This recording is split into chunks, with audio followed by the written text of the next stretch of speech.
when I was designing the products, I wanted them to be designs that would be clearly influenced by the wilds. I was partnered with the St. Mary's Box Company.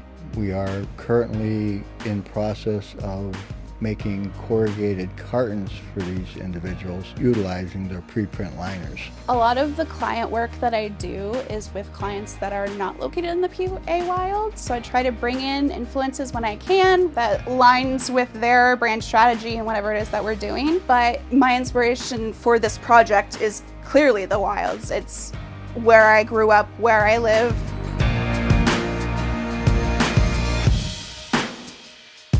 Used the local symbols, very appealing, and makes a very nice eye-catching shipping package. It's the artisans.